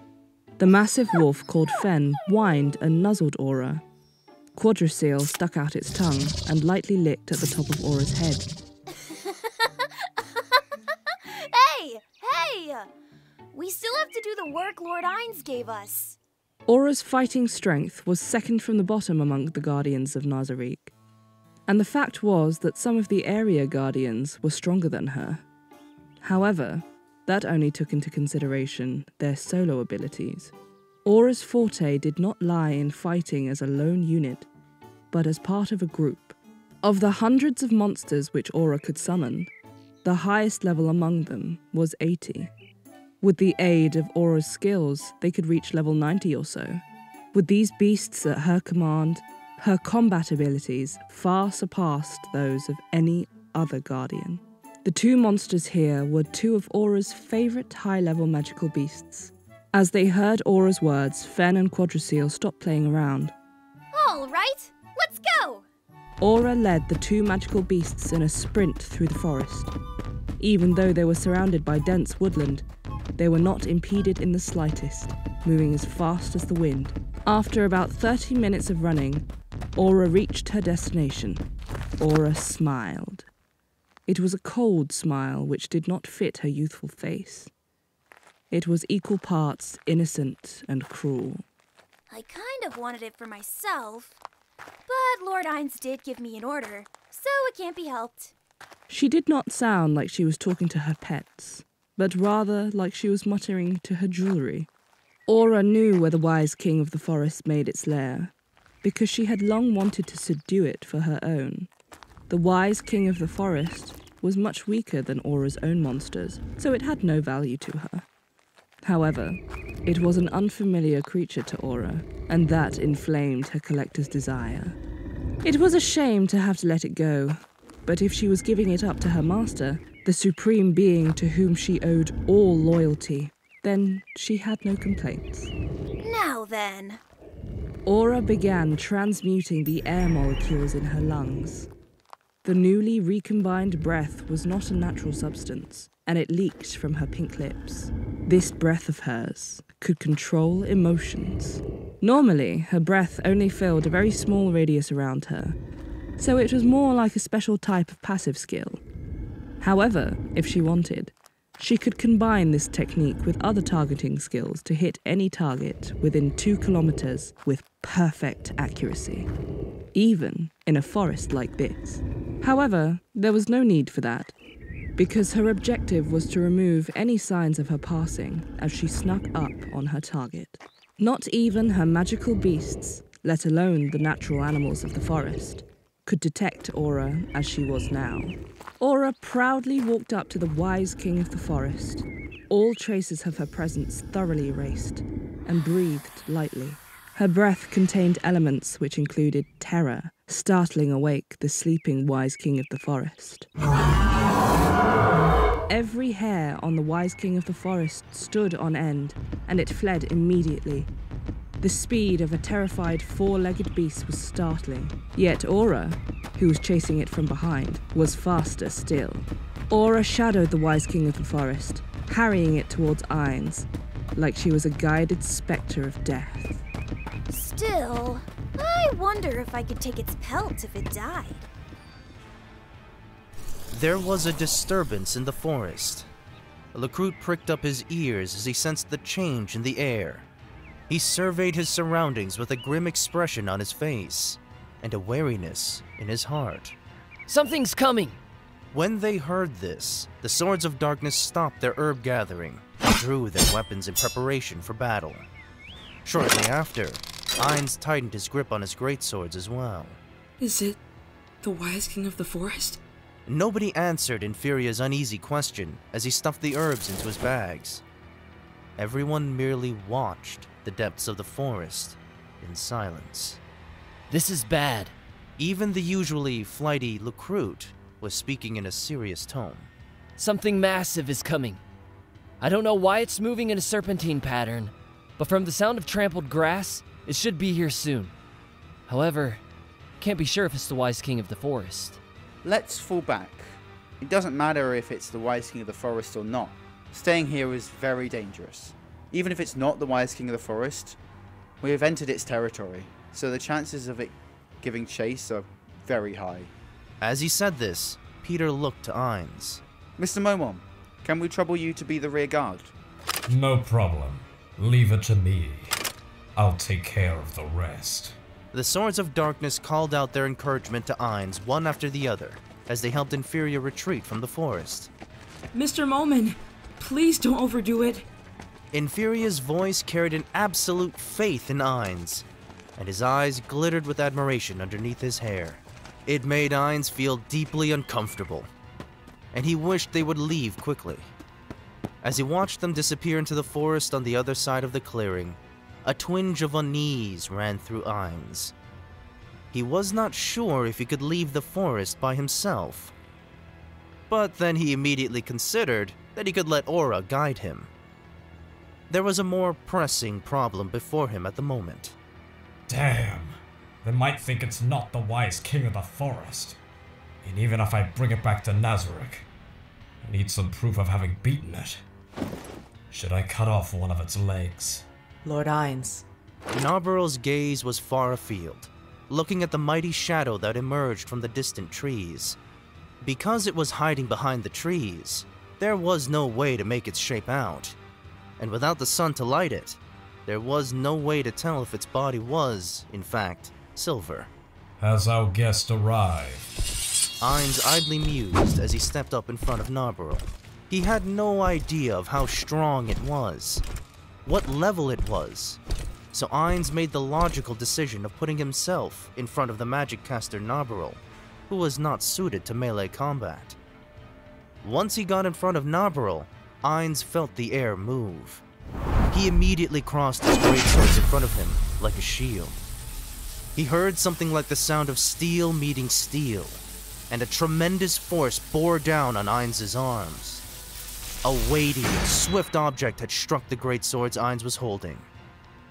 He saw a long, serpentine tail slowly retreat behind a tree.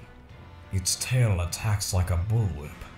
However, judging by the feel and sound of the impact, that tail must be as hard as metal. Its attack radius of over 20 meters will be hard to deal with. But how does it live with a tail like that? With no frontliner skills, Ainz had no idea how to deal with it. All he could do was advance into melee with his foe. Ainz sighed. Of course, this was just going through the motions, since Ainz had no lungs. He braced his shoulders into a battle stance, ready to counterattack. In response to this, a serene bass voice boomed out from the forest. How spectacular! To think thou could endure the blow of this one.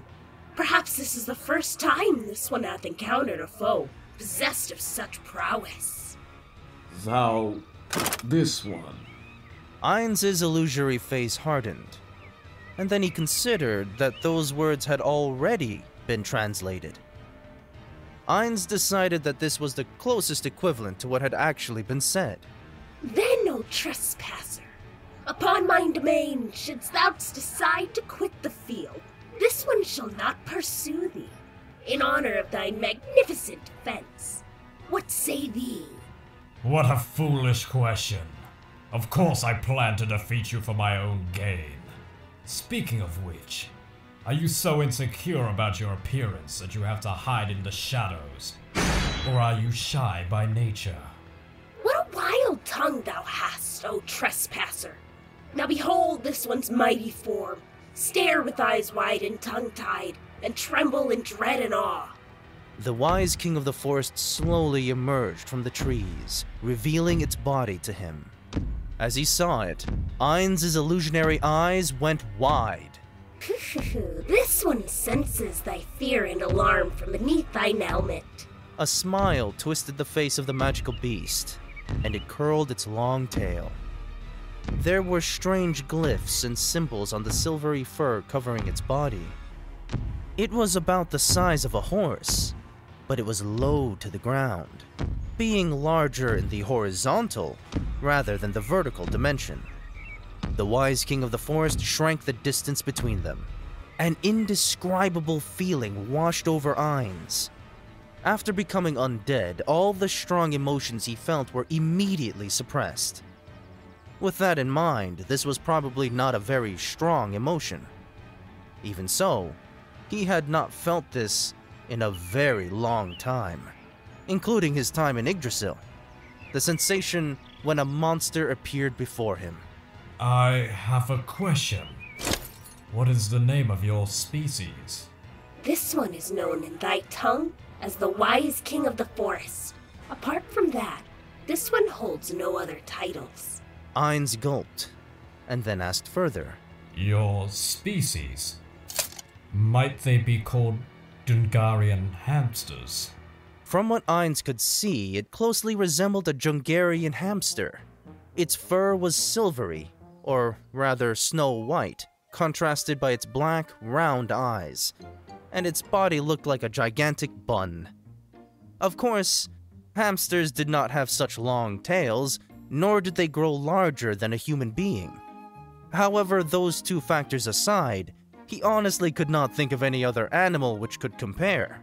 Fully 100 out of 100 people would agree that it was a hamster. Well, a giant Jungarian hamster. Maybe a mutant Jungarian hamster, or something like that. It tilted its adorable head. It didn't seem to have a neck, and the wise king of the forest sniffed at the air before speaking again. This one hath lived in solitude all my life. This one cannot answer thee, for this one notes not of this one's. Or dost thou imply that thou knowst of this one's species? I guess? Sort of. One of my former friends once kept a creature which was similar to you. Ainz recalled that friend of his, and how that friend had not logged on to Yggdrasil for about a week because that friend's pet Jungarian hamster had died. Behind him, Narbril quietly went. Oh. Probably because she had learned something about one of the 41 supreme beings. What? To think beings like this one would be raised as pets? The wise king of the forest puffed up its cheeks. Ainz had no idea whether it was unhappy, or trying to intimidate him, or something else. The only thing Ainz could be sure of was that it was definitely not eating. This one prays thee enlighten me on that matter. This one is a living being and must procreate. If others of this one's breed exist, then this one must go forth and multiply, lest this one become a failure as a living being. According to the wise king of the forest's logic, Ainz, who could not reproduce, was unfit to be a living being. As he clung to the excuse that he was undead and not, in fact, a living creature, Ainz weakly answered. It wasn't as big as you. Be that as it may, perchance it was a juvenile? No, even fully grown, it was small enough to fit in the palm of my hand. With a vague sense of sadness, the wise king of the forest's whiskers drooped down. Indeed, that is quite a stretch. This one must pass the years in solitude after all. If you were a more impressive-looking species, it wouldn't be so bad. But you're a hamster. I do sympathize with your circumstances, but if there were others like you, your number would increase without end, and the world might end up being destroyed. The wise king of the forest twitched its whiskers. While its eyes were the same shiny black as always, there seemed to be some anger in its tone. What an outrage! Increasing the number of one species is important. In this one, hath lived without companionship all mine life. 'Tis only natural to desire others of mine kind. Well, that's certainly true. Forgive me, I misspoke. Ainz recalled his comrades from Ainz Ooal Gown and apologized, although he felt terribly mixed up about remembering his friends after being lectured by a hamster and then apologizing to it. Think not of it. This one grants thee mine forgiveness. Then, let us abandon this idle banter and show each other our fatal resolve. Listen well, O trespasser who hath profaned mine domain. Offer thy life as this one's sustenance. Ainz felt his motivation draining away. Even if that cute appearance was just a facade, he still couldn't bring himself to fight it in earnest. No matter how you looked at it, having the ruler of the great tomb of Nazarik duel a giant hamster was just sad.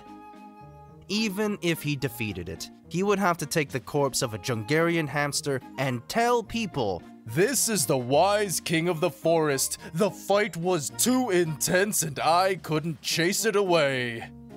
How would adventurers, including the Swords of Darkness, view that? Even in the best-case scenario, they would simply look silently at Ainz with pitying eyes. In that case, he would not defeat the wise king of the forest, but capture it alive to pick its brains. Nabe, fall back, Ainz said, forcing some semblance of fighting spirit back into himself as he gave that order. Narberl had a look of absolute confidence in Ainz's victory on her face as she bowed deeply and then retreated to a corner of the clearing. Oh? But know thou that being outnumbered is no handicap for this one. I can't do something as embarrassing as fighting a hamster 2-on-1.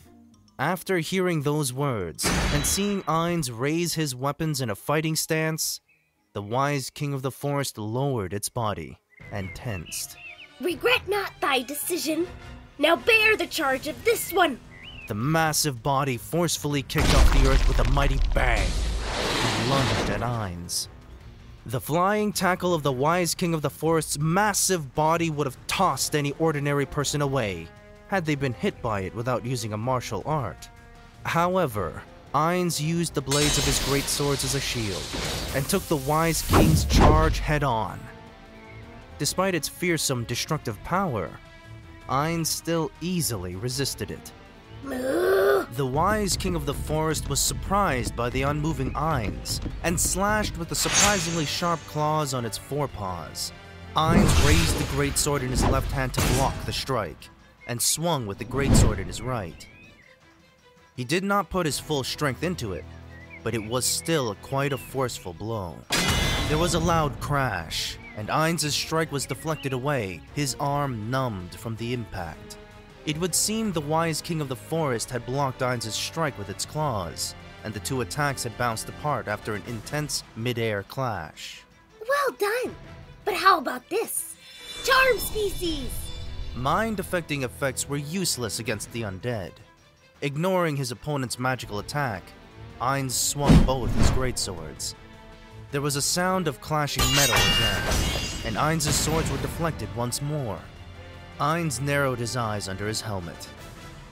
While that had only been a probing attack, the wise king of the forest had deflected that strike with its skin. It would seem that its hide was harder than most metals. Was it not soft and fluffy fur? It was quite surprising, but Ainz chased away these thoughts which had no place in a battle. Ainz's physical attack power would be around that of a level 30 warrior, in Yggdrasil terms. However, that was greatly affected by spells and equipment, so he couldn't be sure. Still, with that as a baseline, the Wise King of the Forest had the fighting power of a level 30 or so character. A frown grew on the illusory face under Ainz's helmet. Not bad. Very suitable for melee combat training. Ainz was certain that as long as he went all out, he could definitely defeat this opponent. Although he had to stay alert, it was still good practice for being a frontliner. Ainz continued swinging his twin greatswords, and the Wise King of the Forest continued its adroit deflection of his blows. Then, another glyph on its body lit up, and it cast a spell. Blindness! Unlike the previous charm species, this non-mind affecting spell of blindness could potentially have affected Ainz. However, Ainz had a racial skill which rendered him immune to low-tier magic. Therefore, the spell vanished without ever taking effect. There were spell-casting monsters in Yggdrasil. While the numbers of spells they could use varied greatly according to their level and species, as a rough guideline, they could use about 8 kinds of magic. Similarly, the Wise King of the Forest had roughly 8 kinds of tattoos on its body. So, Ainz felt like he was fighting a monster from Yggdrasil. The Wise King of the Forest did not notice its spell had been resisted, and attacked with its forepaws. Ainz blocked with the greatsword in one hand, and countered with the greatsword in his other. He thought of past battles alongside his friends. Touch Me, who wielded a sword and shield, and was one of the greatest warriors in Yggdrasil. Nishiki Enri, who bore the twin Kodachis named Amaterasu and Tsukiyomi, and boasted the highest attack power in the guild, the man also known as No Second Strike, although that was not actually the case, wielded the twin Nodachis known as God-slaying Slash-Emperor, and Takemikazuchi Mark 8, Warrior Takemikazuchi. And then he recalled the brave man he had encountered recently, Gazef Stronov, the kingdom's warrior captain. Perhaps Ainz had traveled to Irantel in the guise of a warrior because he had been moved by that man. Ainz mocked himself for thinking of these things now. I can't let my mind wander in combat, although there's certainly enough leeway for it. I can't be careless, even if my opponent is a hamster. He imagined the countless sword strokes his companions had made, and Ainz attacked continuously, trying his best to reproduce those moves. At the same time, he used the greatsword in his left hand to intercept the Wise King of the Forest's counterattacks. Both sides went back and forth, neither side being able to strike a decisive blow, until Ainz's greatsword finally breached the Wise King of the Forest's defense. What? The scent of fresh blood followed the sensation of the greatsword piercing into flesh. The greatsword in his right hand grazed the hide of the Wise King of the Forest, sending hairs flying. He planned to continue his assault with his left-hand greatsword, but the Wise King of the Forest sensed it was at a disadvantage and leapt away, landing about 10 meters away from Ainz. I've heard hamsters escape their nests by jumping, but I've never seen one retreat before. Just as Ainz began losing himself in thought after battling the giant hamster, the Wise King of the Forest lowered its body. Ainz watched his opponent's movements in surprise. What does it plan to do at that range? If it's a charge like just now, then I'll just hold my sword out and let it kill itself. But it's most likely that it's going to use another spell. Wise King of the Forest curled its tail up behind it? But judging by its length, it probably shouldn't be able to reach. No, that's not it. Ainz realized that he had miscalculated. The tail strike at the beginning had come from a long distance away. In other words, he was still in range of the tail attack. As expected, the tail swung in a huge sweeping arc, speeding at Ainz with its surprising length. Ainz blocked it with his right-hand greatsword, and his eyes went wide with surprise. This was because the tail had turned at a right angle, using the greatsword as a fulcrum of sorts. He swung his greatsword to the side, aiming to cast away the tail which was on his sword. However, he was a moment too late, and the tail scraped the black plate of his armor, sending an impact through his body. Due to a racial skill, an attack like this would not have hurt Ainz even if the tail had struck him dead on. However, if one thought of this as a first-person shooter game, then he had made a great mistake. Now, we are 1 for 1. A mere hamster. Anger rose inside him. Then let me try a ranged attack of my own. Having decided this, Ainz firmly gripped his right-hand greatsword. As Ainz was preparing his attack, the wise king of the forest spoke, with heartfelt respect. That armor, 'tis truly amazing. Nay, thy strength and swordplay are both breathtaking to behold. Thou art truly a superlative warrior. Art thou a man of fame in human society? The strength faded from his right hand. In a somewhat disappointed tone, he asked, "Do I look like a warrior to you?" Why dost thou ask? What wouldst thou resemble save a warrior? Mayhaps thou might be better addressed as a knight? The wise king of the forest. Well, you've been misnamed. Or rather, everything started going wrong once I discovered you were a giant hamster. Indeed. It was hard to think of Ainz as a magic caster in this suit of full plate armor. Still, he had hoped that something with the grand title of Wise King of the Forest would at least have noticed something amiss, or showed some sign that it could see through his disguise.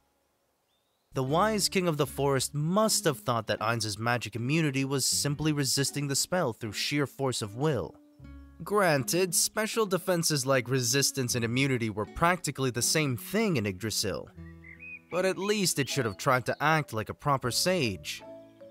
In the end, it was completely undeserving of the title of Wise King.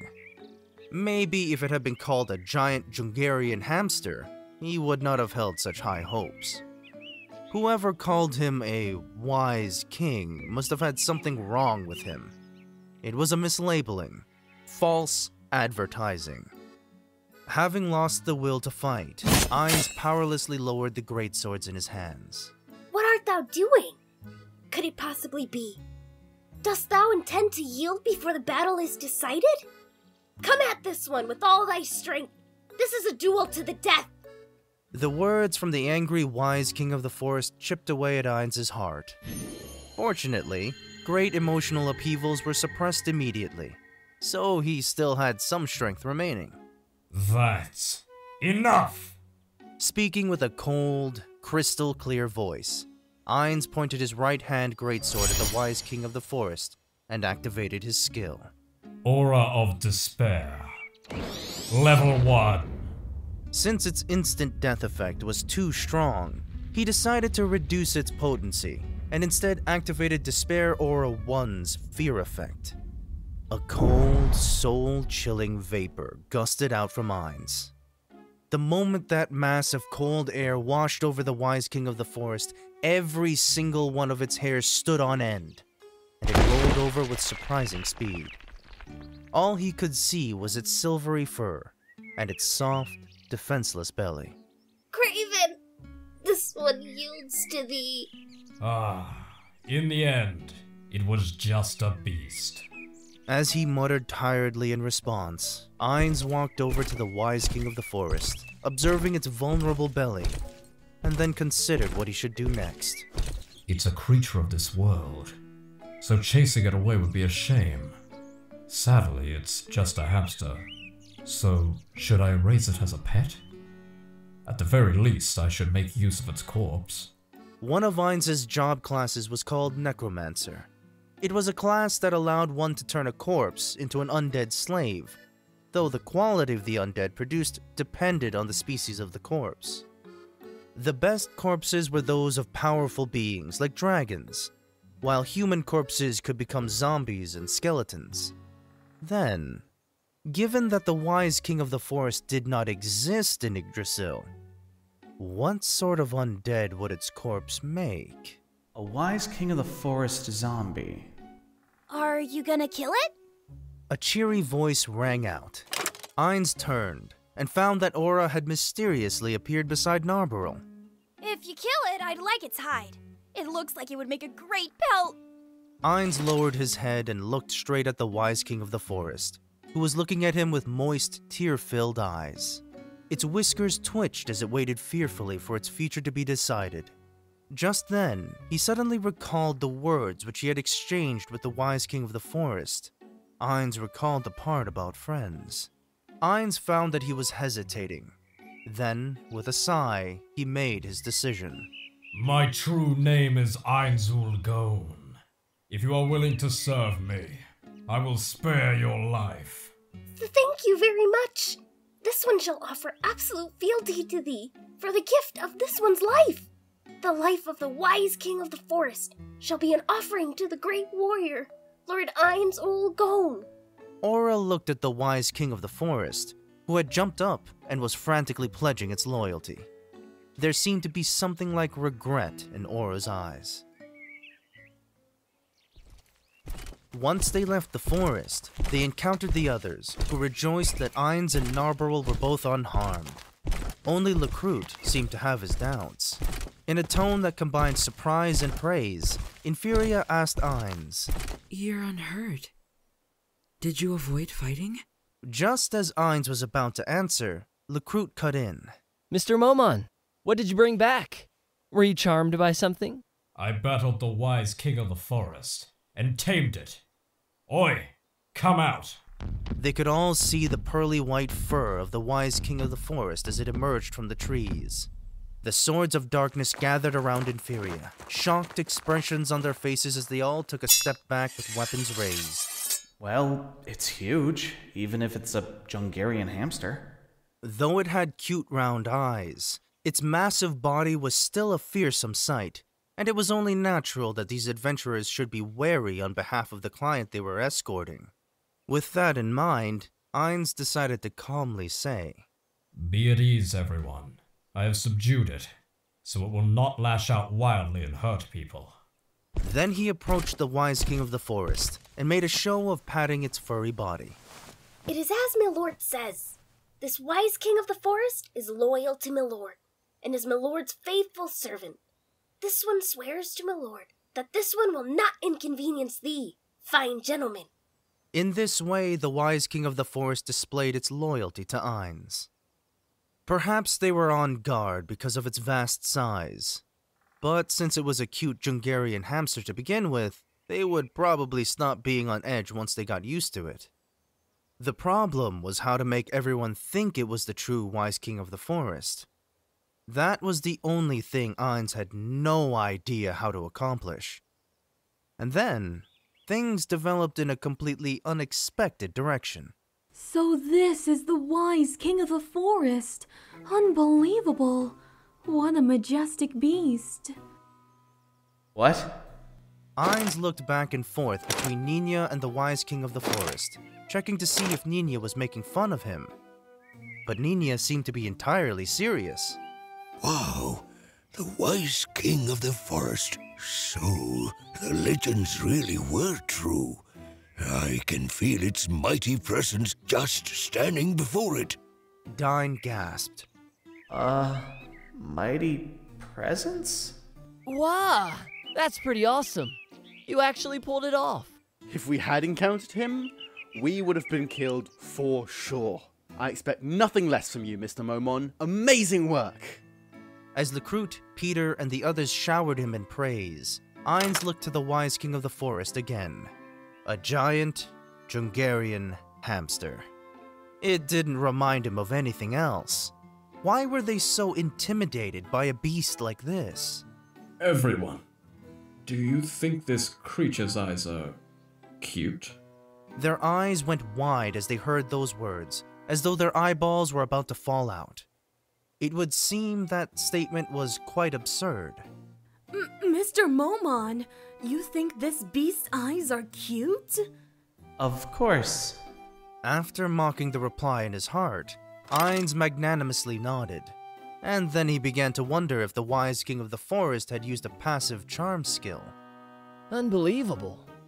That's Mr. Momon for you. Nina, you looked into its eyes. What do you think?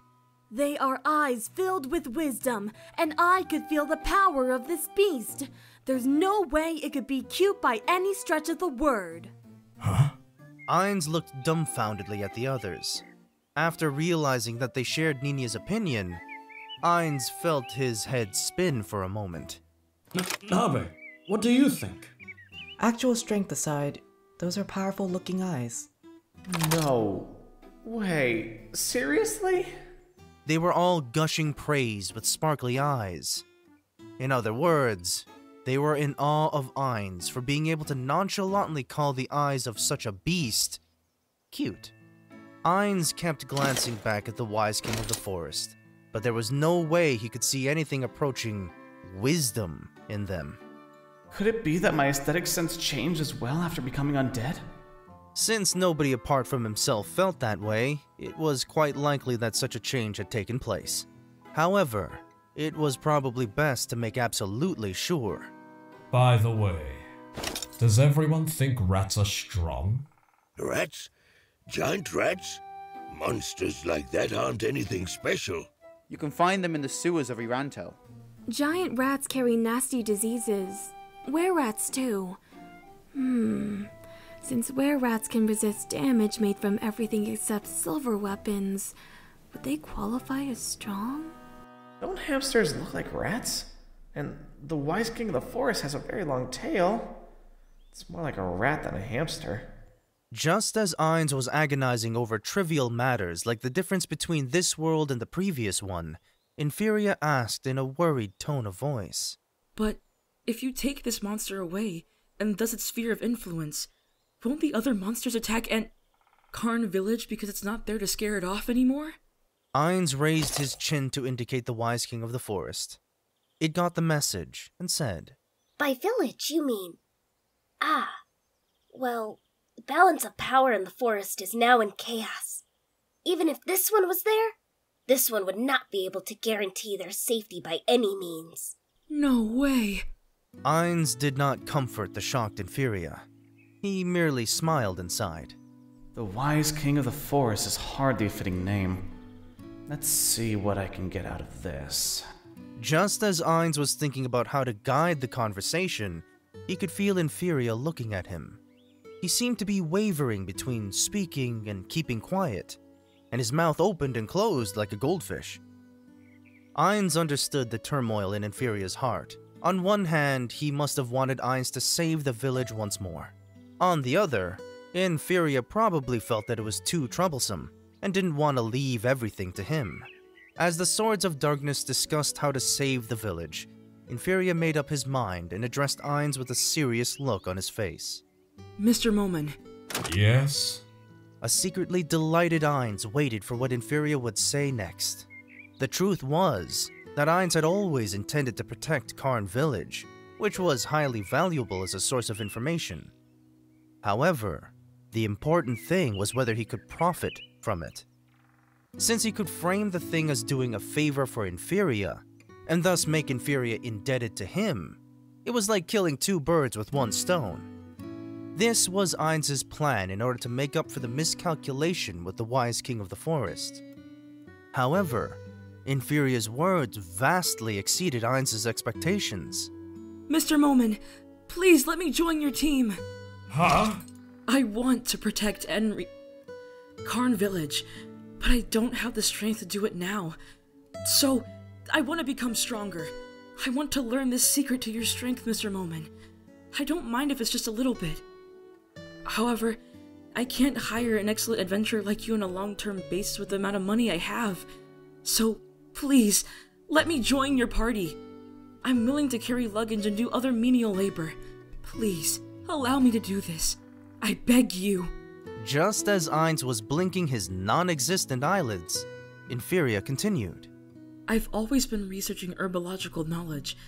I didn't give that decision much thought because my grandmother and father were both herbalists, but now I've found the path I want to walk, and it's not as an herbalist. So, you want to become a great magic caster and protect Carne Village, then? Yes. Nfirea seemed to have shed his youthful attitude and looked straight at Ainz, his eyes filled with a manly resolve.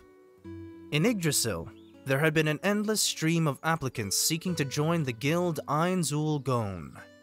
Most of them wanted to do so for personal gain, thinking that they would profit from joining one of the highest-ranked guilds in the game.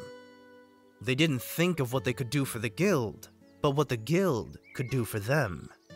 In addition, there were those who wanted to infiltrate the guild to steal its information and rare items.